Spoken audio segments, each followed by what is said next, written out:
अस्सलाम वालेकुम। दोस्तों आज हम बात करेंगे वेक्टर के बारे में। बेसिकली वेक्टर क्या होते हैं? बायोलॉजी में वेक्टर किसे कहते हैं? वेक्टर की कितनी अक़साम है? वेक्टर का फंक्शन क्या है बायोलॉजी में? वेक्टर के कौन से फ़वाइद हैं? दोस्तों आज हम बात करेंगे वेक्टर के बारे में तफ़सील से। तो इंशाल्लाह मेरे वीडियो को पूरा देखने के बाद आप वेक्टर के बारे में बिल्कुल मुतमईन और क्लियर हो जाएंगे। तो बिना वक्त ज़ाया किए अपनी वीडियो स्टार्ट करते हैं। दोस्तों सबसे पहले अगर हम वेक्टर को डिफाइन करें तो a DNA molecule used to insert a foreign DNA और gene of interest artificially into a host cell. दोस्तों वेक्टर डीएनए मॉलिक्यूल का एक ऐसा चौथा टुकड़ा है जिसके साथ हमारे फॉरेन डीएनए या जीन ऑफ इंटरेस्ट को अटैच किया जाता है। फिर इन दोनों के कॉम्बिनेशन को किसी होस्ट के सेल में इंसर्ट किया जाता है, यानी किसी डीएनए को और हमारे जीन ऑफ इंटरेस्ट को मिलाकर वेक्टर कहते हैं उसे।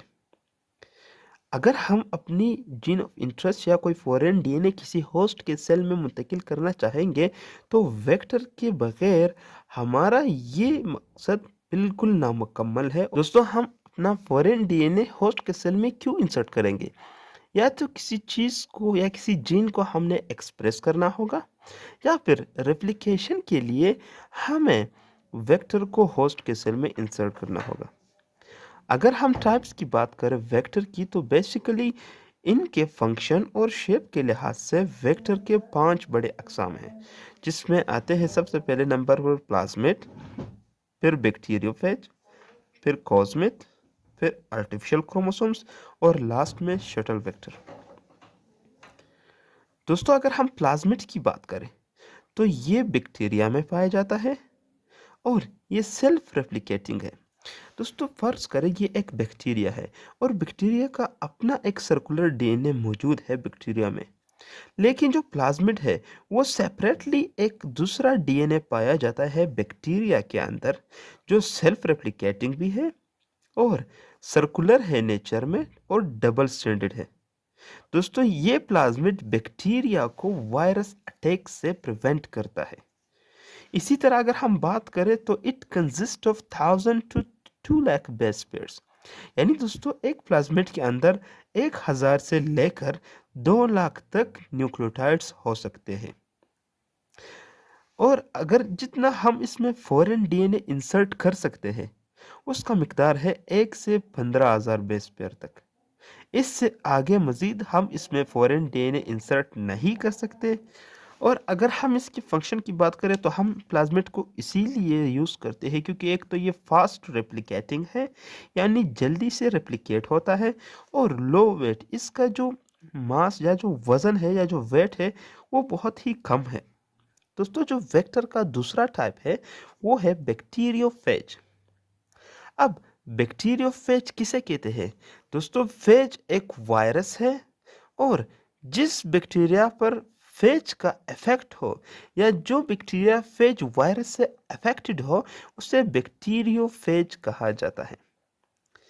तो दोस्तों जो हम एग्जाम्पल लेंगे वेक्टर के लिए उसके लिए हम फेज लेम्डा का इस्तेमाल करते हैं। ये एक बैक्टीरियोफेज का टाइप है जिसका स्ट्रक्चर कुछ यू है।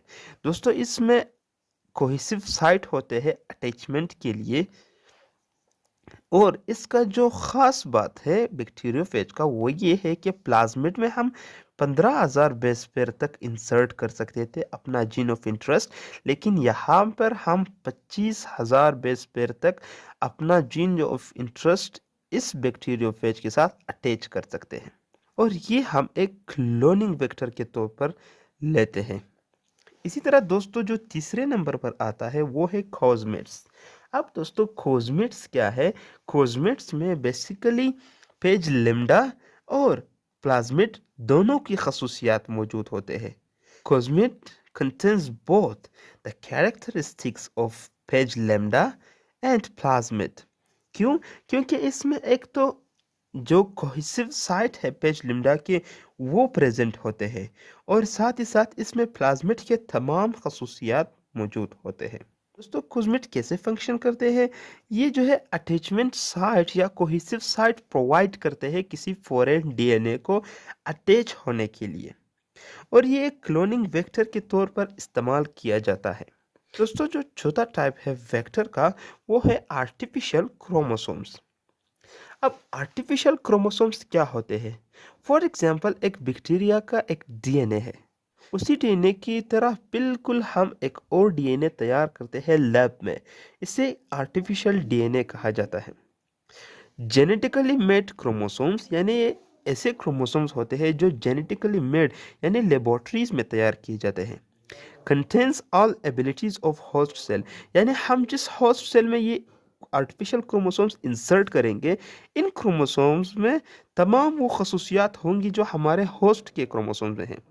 ये एक क्लोनिंग वेक्टर के तौर पर इस्तेमाल किया जाता है, जैसे कि यीस्ट और बैक्टीरियल आर्टिफिशियल क्रोमोसोम्स एग्जाम्पल हैं, यानी यीस्ट आर्टिफिशियल क्रोमोसोम्स और बैक्टीरियल आर्टिफिशियल क्रोमोसोम्स। दोस्तों जो लास्ट और आखिरी टाइप है वेक्टर का, वो है शटल वेक्टर। अब इन तमाम में शटल वेक्टर सबसे खास है। खास क्यों है? क्योंकि यूज्ड फॉर सेवरल सेल्स। दोस्तों जो शटल वेक्टर है, उसमें इस तरह साइट्स होते हैं कि वो हर एक सेल के लिए अटैचमेंट साइट प्रोवाइड करता है। इसके लिए कोई ख़ास सेल नहीं होगा शटल वेक्टर के लिए, बल्कि ये हर सेल में हर बल्कि यह हर किस्म के सेल में आप इसको अटैच करा सकते हैं, इसे इंटर करा सकते हैं, इसे इंसर्ट करा सकते हैं। इसे हम किस लिए लेते हैं? क्लोनिंग के लिए भी लेते हैं और एक्सप्रेशन के लिए भी इसे इस्तेमाल किया जाता है। Used as to different cells. दोस्तों ये बात मैंने पहले की कि ये दो मुख्तलिफ सेल्स को एट अ टाइम अटैच कर सकता है। क्यों? क्योंकि इसके पास साइट मौजूद होते हैं।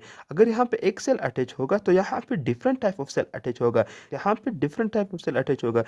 तो दोस्तों एक ही साथ ये different different type of cells अपने साथ अटैच कर सकता है।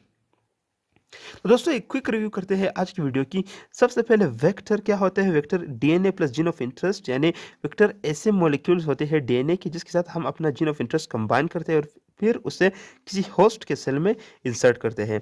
किस लिए? ताकि कोई जीन एक्सप्रेस हो या रेप्लिकेशन के लिए। इस तरह अगर हम टाइप्स की बात करें तो फंक्शन और शेप के लिहाज से इसके बेसिकली 5 बड़े अकसाम हैं। जो पहला है वो है प्लाज्मिड। प्लाज्मिड क्या है? बैक्टीरिया में पाया जाता है, सेल्फ रेप्लिकेटिंग है, सर्कुलर और डबल स्ट्रैंडेड डीएनए है।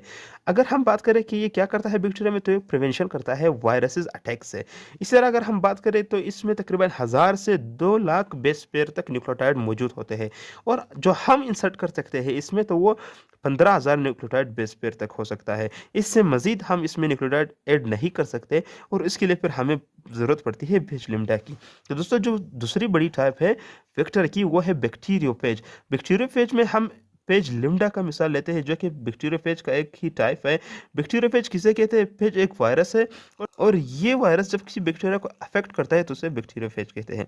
इसमें समहाउ 25,000 बेस पेयर तक हम एक न्यूक्लियोटाइड ऐड कर सकते हैं, और ये एक क्लोनिंग वेक्टर के तौर पर हम इसमें इस्तेमाल कर सकते हैं। दोस्तों जो तीसरा टाइप है वो है कोजमेट। अब कोजमेट क्या है? कोजमेट में दोनों के कैरेक्टर्स मौजूद होते हैं, ये प्लाज्मेट और जो पेज लिम्डा के कोहेसिव साइट है, इन दोनों के कैरेक्टर्स मौजूद होते हैं कोजमेट में, और इसे हम क्लोनिंग वेक्टर के तौर पर इस्तेमाल करते हैं, या क्लोनिंग वेक्टर के तौर पर हम इससे फंक्शन कराते हैं। तो दोस्तों ये क्या करते हैं? ये कोहेसिव साइट प्रोवाइड करते हैं फॉरेन डीएनए को अटैच होने के लिए, जैसे आप यहाँ पे एग्जांपल देख सकते हैं।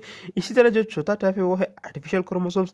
आर्टिफिशियल क्रोमोसोम्स क्या है? एक जेनेटिकली तैयार किए गए यानी लैब में तैयार किए गए क्रोमोसोम्स है, जिस भी हम होस्ट में इसे इंसर्ट करेंगे, उस होस्ट के क्रोमोसोम्स की तमाम एबिलिटीज इस आर्टिफिशियल क्रोमोसोम्स में मौजूद होंगी। इसके एग्जांपल है यीस्ट आर्टिफिशियल क्रोमोसोम्स और बैक्टीरियल आर्टिफिशियल क्रोमोसोम्स। दोस्तों जो लास्ट टाइप है वो है शटल वेक्टर। शटल वेक्टर में क्या होता है कि शटल वेक्टर इन तमाम में सबसे जो बेहतरीन वेक्टर है वो है शटल वेक्टर। क्यों? क्योंकि ये एक एट अ टाइम बहुत से डिफरेंट सेल्स को अपने साथ अटैच करा सकते हैं। दोस्तों इसे हम क्लोनिंग और एक्सप्रेशन के लिए इस्तेमाल करते हैं। दोस्तों ये थी हमारी आज की वीडियो। उम्मीद करता हूँ कि आपको वीडियो बहुत अच्छी लगी होगी। दोस्तों कोई भी सवाल हो, कैसा भी सवाल हो, आप मुझसे बिल्कुल पूछ सकते हैं। बस मुझे कमेंट कीजिए और इंशाल्लाह मैं आपको उसका जवाब दूंगा। दोस्तों मिलते हैं अगली वीडियो में, तब तक के लिए अल्लाह हाफ़िज़।